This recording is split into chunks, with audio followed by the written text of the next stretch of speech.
Horizon, where we explore both paths to radical wellness.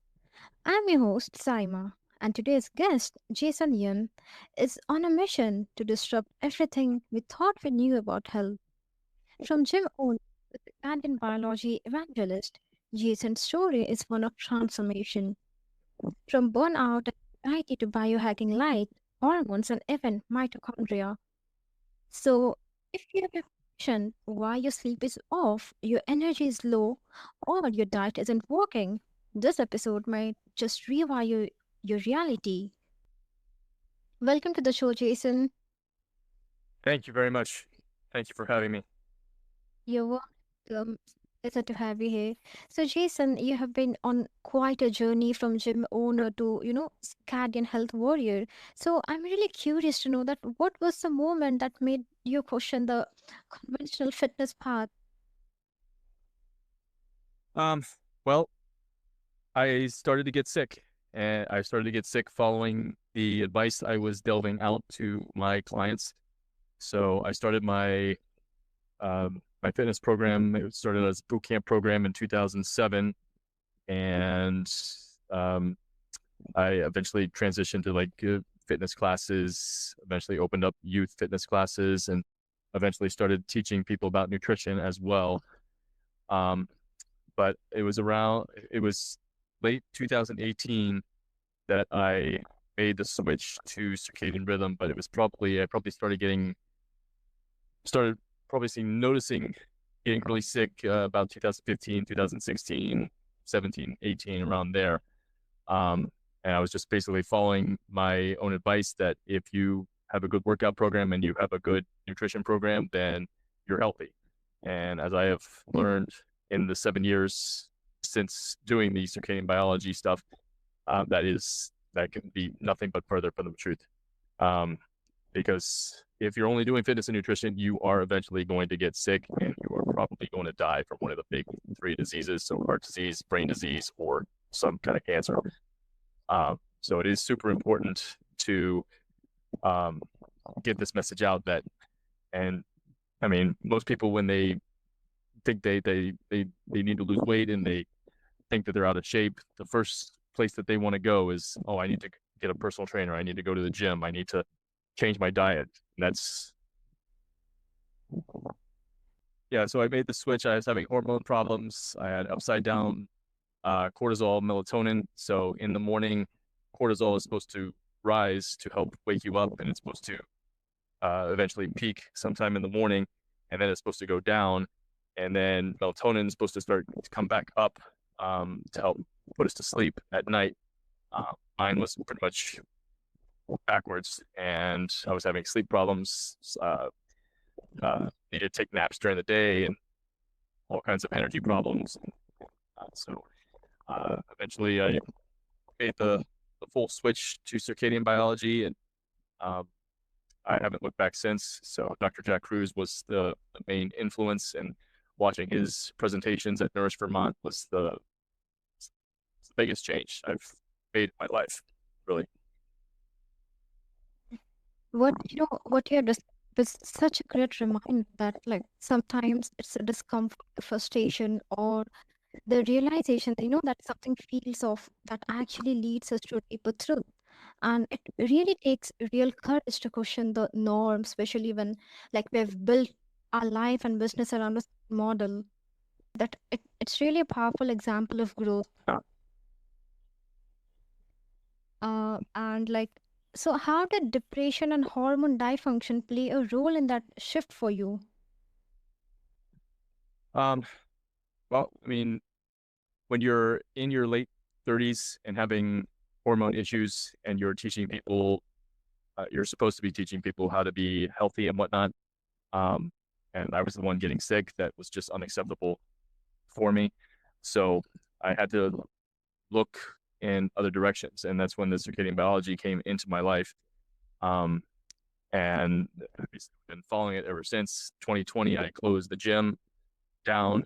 I still train clients out of my home, but my main focus is basically just coaching people online via Zoom or uh, Facebook meetup or whatever.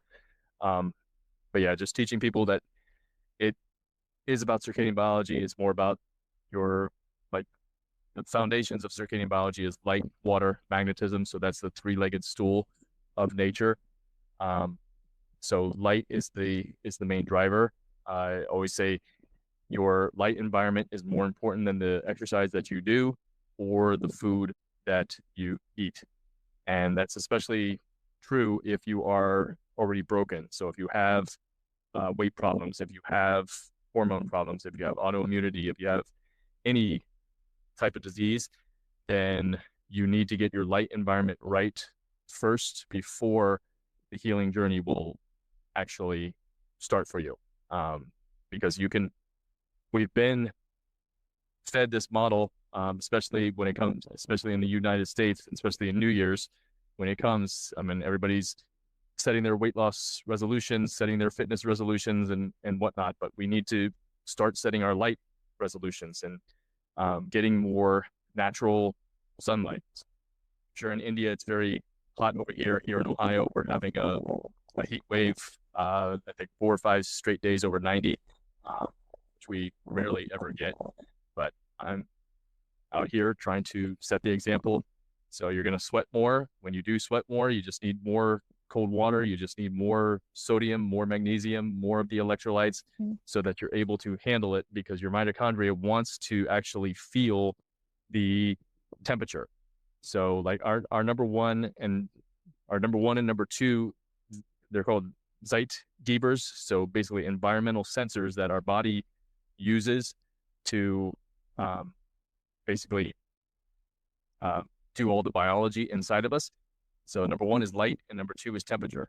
So if your mitochondria is not feeling that temperature every single day, if all it feels is like the indoor thermostat of 70 degrees, 72 degrees, whatever you set your thermostat at, then that's going to be an issue, because summertime it gets up pretty hot and wintertime it gets pretty cold over here in the States. So if you're not actually out feeling that, then there's going to be issues with your mitochondria, and basically mitochondrial health is what it's all about. So if the mitochondria fails, then you are you're in big doo-doo, so to speak, because that is what drives your DNA. So if the mitochondria is sensing a bad environment, it's going to send the signal to your DNA. So that's epigenetics. It's going to send that signal to your DNA.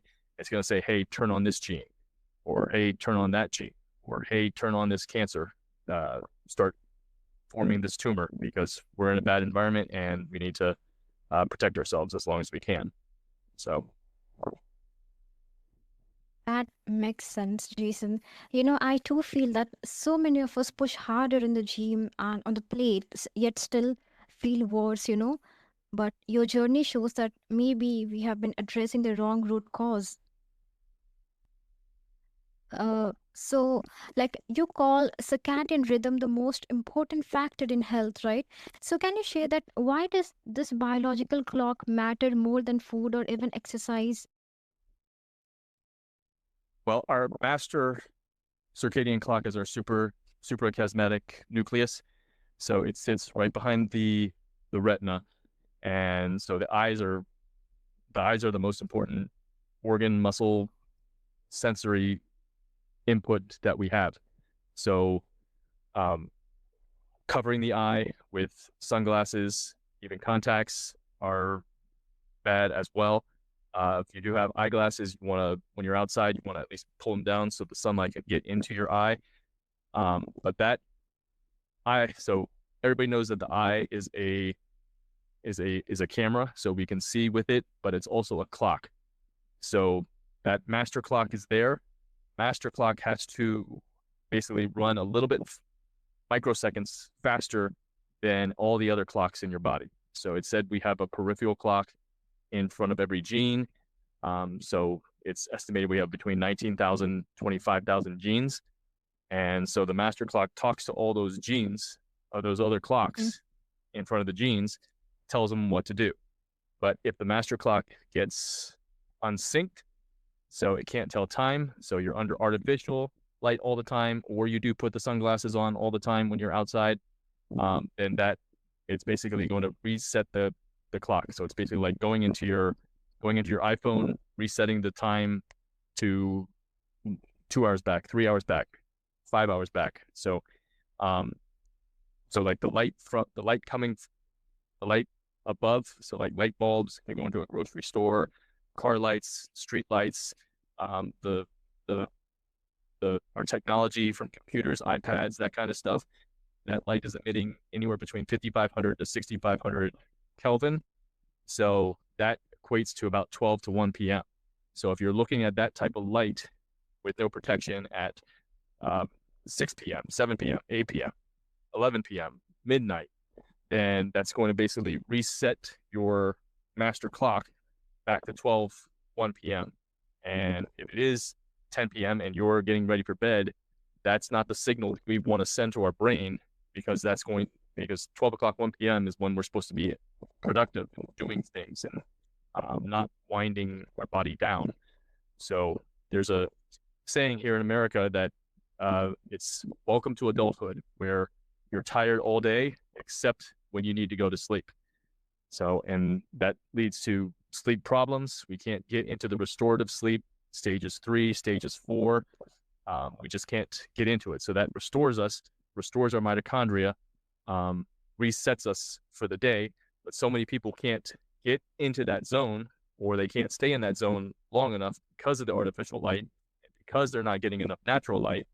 So they wake up, they need caffeine, they need coffee, they need Red Bull, they need Monster, they need simple carbohydrates, muffins, donuts, all kinds of things. Here where I live, it seems like there's been 4 or 5 Dunkin' Donuts that have gone up in the last 6 months. So it's a real problem, but we've got to address it. We've got to get the word out. And yeah, it's simple steps, but you start off with one thing at a time, and you just simply layer that on top of what you're doing. And hopefully these good habits will help push the bad ones away, or you'll feel so much better that you will automatically push the bad habits away and start to live better, and you can start your healing journey, basically. It's really eye-opening to, realize that even the best workout or the cleanest diet can like fall short if our internal clock is out of sync. But Jason, your explanation really underscores how foundational circadian, alignment is not just as another health hack, but as a platform upon which all other aspects of wellness depends, right? Mm-hmm. So, can you walk us through how sunlight triggers the hormone cascade from the SCN? Yes, absolutely. Um, so the most important part of circadian biology is seeing the sunrise with naked eyes. So again, no contacts, no sunglasses. If you do have eyeglasses, pull them down on the bridge of your nose, or just take them off. So once that light goes into the SEN, it'll be directed into the brain and into the anterior pituitary gland. So once it gets into the pituitary gland, it basically tells the pituitary gland to turn on the hormone factory. So you start making the sex steroid hormones. So testosterone, estrogen, pregnenolone. Sunrise also sets the vitamin A cycle. So vitamin A is intimately connected with vitamin D. So it sets that period. So like sunrise is like the warm up for like other frequencies later in the day. It's mostly blue and red light. So the blue in the sun the blue light from the sun is actually really, really good. And it's what we're adapted to. It's what we evolved from. So we've got this thing in our eye and skin. It's also in our bones and arterioles, and it's all over our body. It's called melanopsin. So you can think of it as like our blue light antenna. And once your body, so it's basically like our time clock. So it's basically every time you're out, every time your skin gets hit with it, every time your naked eye gets hit with it, it's basically telling your body, your brain, what time it actually is. Where opposed to artificial light, it's telling you, hey, it's 1 p.m. So that's happening at any time under artificial light. So it's super important to get that morning light, and that tells the suprachiasmatic nucleus turn on the hormone factory, and then later on UVA light comes in. So that's usually when the sun gets over 10-degree inclination, and so when UVA light comes on, that's when the light tells our hormones to turn off, certain hormones to turn off. It turns other ones on. We start making other things. So we start making nitric oxide in UVA. Melatonin is made in UVA. Dopamine. We start making melanin, beta endorphins, which is like our feel-good opioid, our natural feel-good opioid. So you don't actually need opioids to feel good. So we've got people who get thrown down that line of being addicted to this or being addicted to that, cigarettes, being food, pornography, sports betting, all this stuff. It's basically just our way. It's basically our way of telling you you're not in the sun enough. You're too indoor living type of human, and you need to get more, connect more with nature, because inside we are nature. We make sunlight inside of our body, basically. So yeah, so that UVA is super important, but sunrise is basically the warm up for the entire day. So seeing that is super, super important. It's really fascinating, Jason, actually, this idea that nature's isn't just energy, but like information our cells are literally waiting for, right? Yeah, absolutely. It's it's basically like a direction plan, but we need the direction every single day. So, yeah, because I mean, the sun rises at a certain time during the year and it sets at a certain time during the year, and the darkness is just as important as the light. So during the day, we need that bright light, and then when it is dark, we need to create as dark an atmosphere as possible in order to make ourselves sleep and get into those deeper stages of sleep, so we can restore and recover and regenerate for the next day. Absolutely. I agree. So, like you have said, that sunglasses and sunscreen like can be more harmful than cigarettes. That's a really bold claim. So, I'm really, curious to know that what's the science behind that? Well, it is. Well, I have my own podcast, and on there I have a series that I call Unknown Death Causers. I've done one on sunscreen, and I've done 3 on sunglasses so far. So I go over all the science in those, but basically, so your eyes, when UV light comes out, that is when we are supposed to make melanin. And if it's blocked, we can't do that. So our eye clock talks to the skin, based on how strong the UV light is. It'll tell the skin how much UV or how much melanin to make, which is basically our natural sunscreen. So, yeah, but if you're wearing sunglasses, you can't get that signal to the skin. And then if you put sunscreen on, sunscreen's what they tout, the main benefit is that it blocks the harmful radiation of UV light. But the thing is that sunscreen is a known carcinogen. You're putting known carcinogens on your skin. So you can think of your skin as like millions and millions of little mouths and millions of little eyes. So whatever you put on your skin, it's going to get into your body. So that's why I always say, if you would not eat it, don't put it on your skin.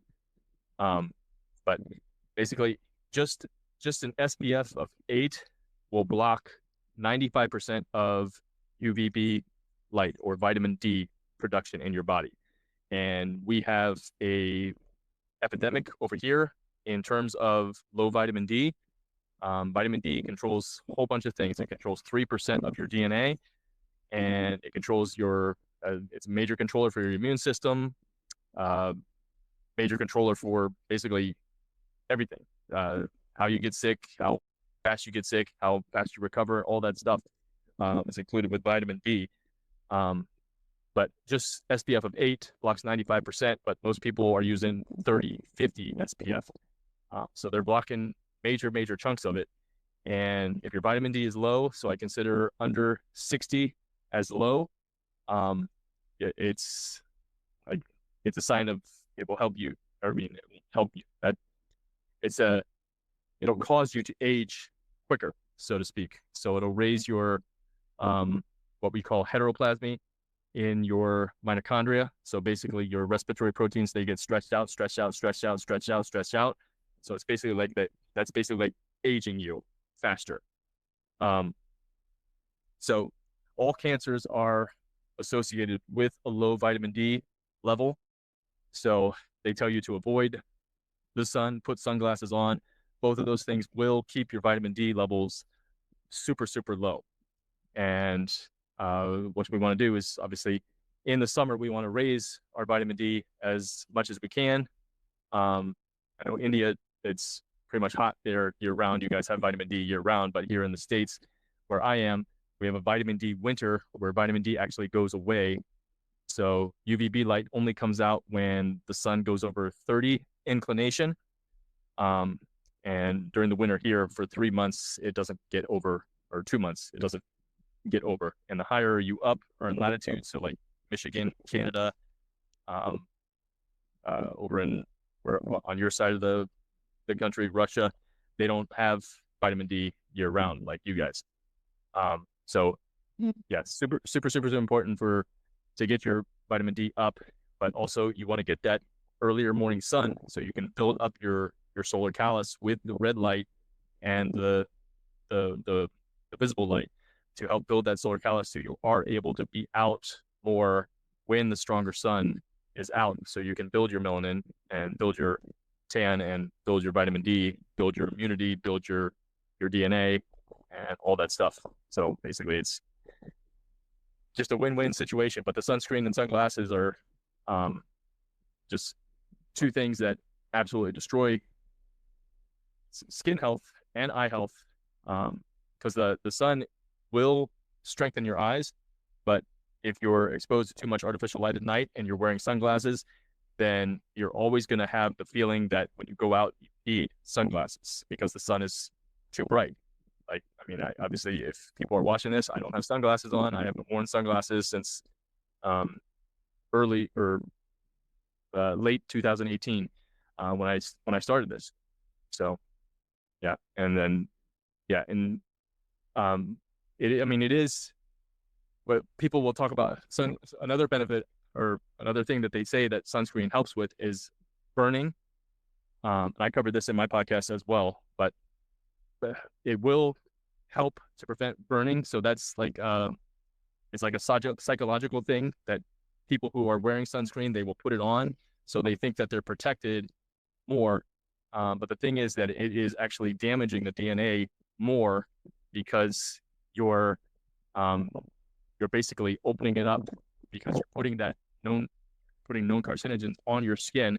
So it's basically opening up so the sun can basically irradiate it more. So it's just like a mental thing. So people need to understand that getting sunburn is actually better than getting no sun.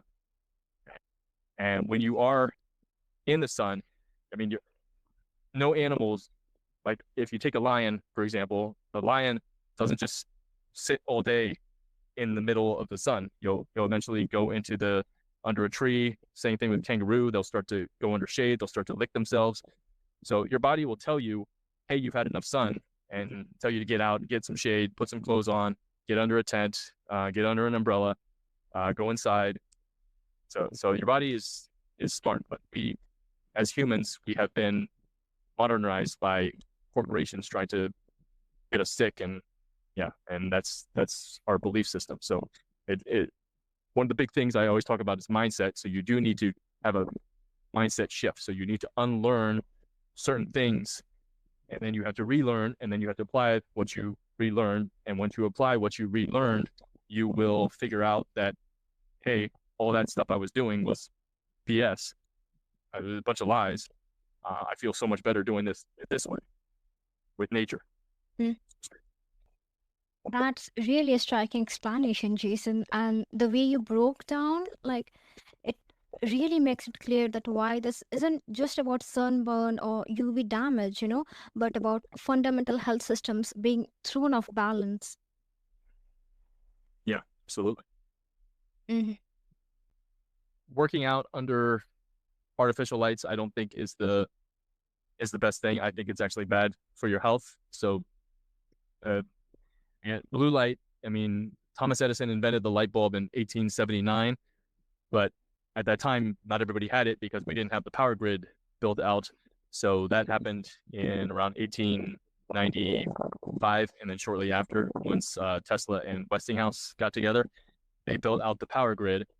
And so that's just one thing that, yeah. So, I mean, if you can work out at home, you can change your lights or you can just turn them off, or work out outside as much as you can. Um, in terms of strength, vitality, and making yourself strong, vitality, the most important thing is we have to be able to move. Um, so we weren't designed to basically be caged animals, so to speak, just sitting at a desk, sitting under artificial light all day, every day. And then we go home and we do the same thing. We basically turn on the TV, we sit down, eat dinner under artificial lights, watch TV under artificial lights and whatnot. So it's super important to basically, we need to have a movement practice. And the 4 fundamental movements that helped us evolve, and if we didn't evolve these movements, the human race would basically be extinct. So those patterns are standing, walking, sprinting, and throwing. So notice I said sprinting, I didn't say jogging. In my opinion, jogging is one of the worst activities you can do. I believe when I did the research, it was back like 2015 or something. It said like people who jog or run distance, 7 out of 10 of them per year get injured. So if you go 2 years without getting injured, you're basically an anomaly. So, but a lot of pressure on the joints and whatnot. But those 4 patterns, if you have lost any of those patterns, then aging, pain in the joints, knee. So we shouldn't have pain in our joints. We should be able to move and move well. But obviously, that's not the case. I don't know. I'm not too familiar with the demographics of India and how people move and whatnot. But here, I mean, it's ridiculous. You're basically, it's like a revolving door. You're going in, you feel pain, you go in, get a doctor, you get a prescription. That prescription causes side effects. You need more prescriptions. Then you just keep going because the pain keeps getting worse and worse. And then eventually you need surgery. Eventually you need a walker. Eventually you need a cane. Eventually you need a wheelchair, all this stuff. And then once the pain sets in, you stop moving.